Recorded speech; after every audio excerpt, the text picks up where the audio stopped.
My name is Dana Neeson. I'm the telesales manager for Tailored Legacy. We sell final expense insurance over the phone across 17 states, and I'm here to teach you how to have more elevated and stronger conversations.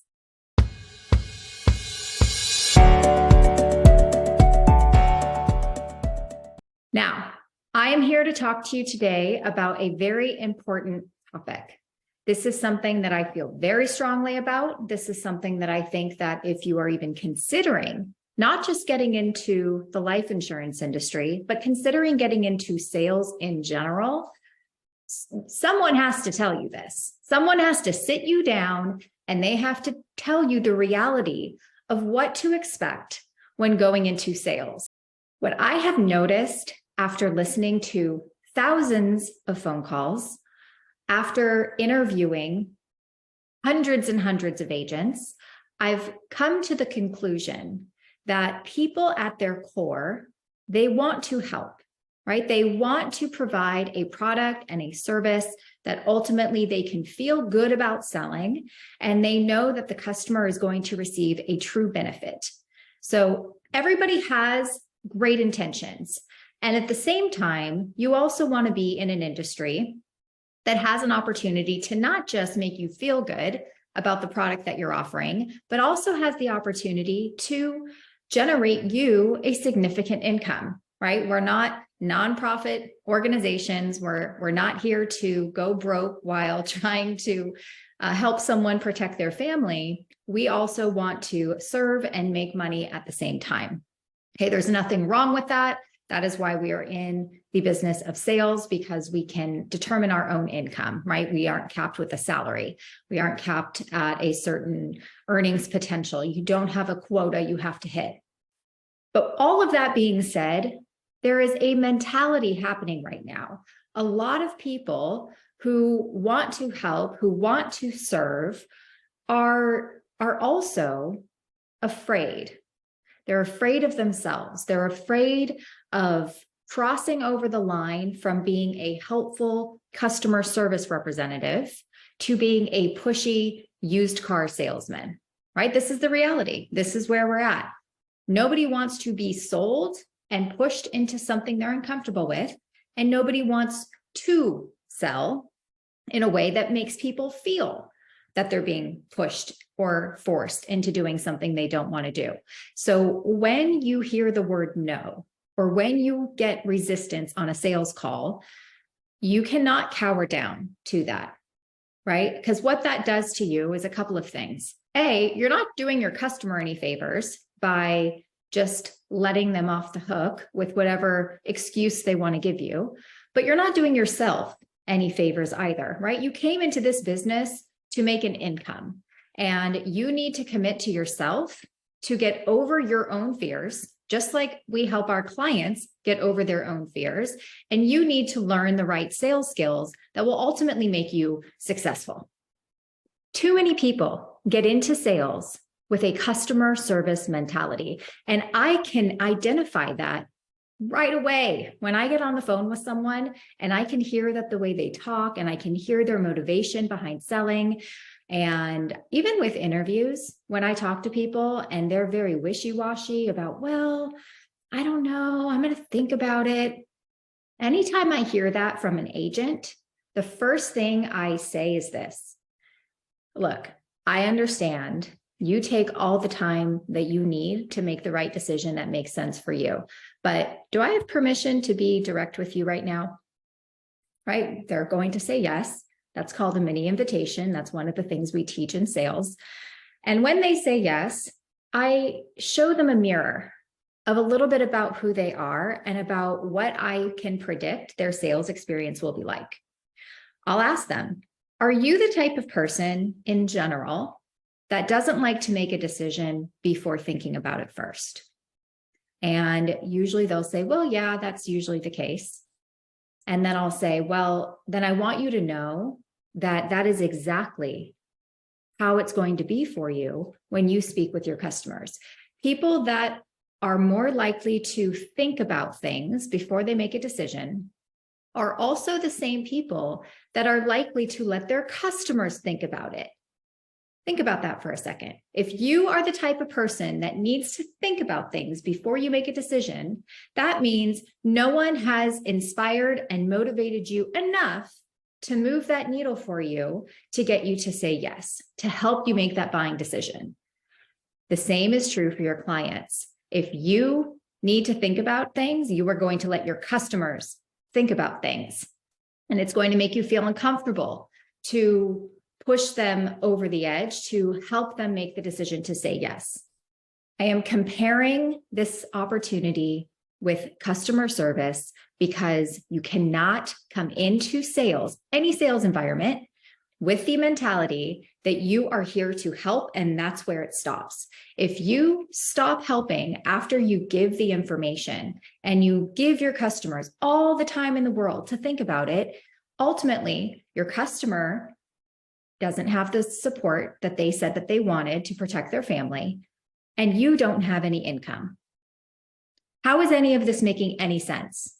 I am here to tell you that there is 1,000,000% a strategic way to help people get out of their own way, make them think about their decision-making abilities so that they can feel comfortable and confident in making that decision with you, so they can say yes and move forward. And if you are uncomfortable, if you are not committed, if you are refusing to learn these skills, you will fail. You will fail. This is why 92% of agents fail in their first year. They get into the business thinking, oh, I want to help people. I want to serve people. I want to help protect families. I really believe in the product. But what happens when you call people and they don't want to talk to you and you get your teeth kicked in? What happens when you do get people who want to talk to you and you get to the very end and now they want to think about it, or they want to price shop, or they think it's too expensive, or they want to talk to someone about it first? What are you going to do then? These things matter in helping determine your success, not just in selling life insurance, but in sales in general. If you don't make it in the life insurance space, you're not going to make it in another sales environment too, unless you are an employee somewhere. Everything that I have to say here is a version of tough love, right? My team has the reality check when they get on meetings with me that we cannot take no for an answer. And we can't take no for an answer because we are not doing our job, right? We can try and we can do the objection handling techniques that I teach, and you aren't going to win every time, but you are going to win more often than if you don't try at all. So my message to everybody watching this that thinks they're going to come into life insurance with the intention to help, with the intention to serve, and no intention to learn real sales skills, I'm telling you right now, this is your reality check. It requires strong sales skills, specific sales skills. You need to have a process that takes you from the moment somebody picks up the phone to the moment that phone call ends. And it is a very sophisticated process that you have to follow in order to actually help your customer. If you want to actually help your customer, you need to follow a sales process. You cannot just take a generic script. You cannot just buy hundreds of leads a week. And you cannot just let your upline tell you you're not buying enough leads. You're not having enough conversations. You aren't doing what you're supposed to do. The reality is that you were given wrong information. Your upline is failing you. And you need to take accountability for yourself and for your own success. And nobody else is going to do it for you, because at the end of the day, people in this industry have one thing that they care about: themselves. They only care about recruiting you. They care about growing their team. They care about their bottom line. They care about their success. And look, I feel the same way to a certain extent. I am only as successful as the agents on my team. I am only as strong as the weakest agent on my team. So it does me no good to recruit as many agents as I can, throw them to the wall and see who sticks. I am very picky, in fact, about who I bring onto this team. I will not care more about your success than you do.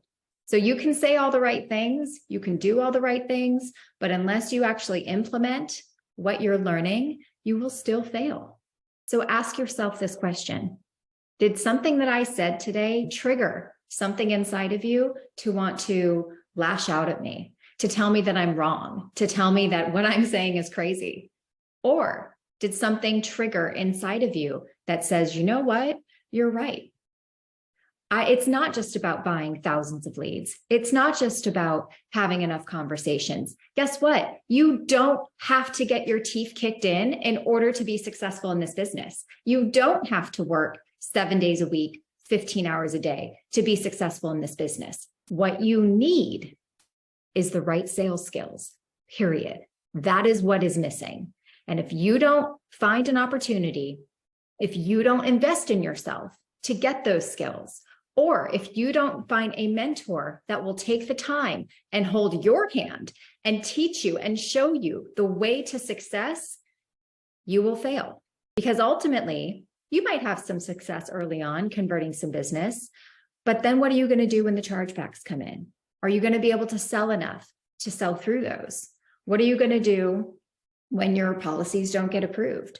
What are you going to do when your policies get approved at guaranteed issue? And now all of a sudden you're not getting paid at your 90 or 100%. You're getting paid at 30 or 35%. What happens then? Are you selling enough to make the ROI happen? Are you consistently listening to your sales calls? Are you implementing strategies people are teaching you? What we do here goes 10 light years beyond a customer service experience for our clients. If you aren't strategic, if you aren't leading that conversation in a way where you know exactly the direction of the call and your customer has no idea where you're taking them, if you don't know how this call is going to end 5 minutes into the call, you are lacking sales skills. Listen up, people. This is your reality check.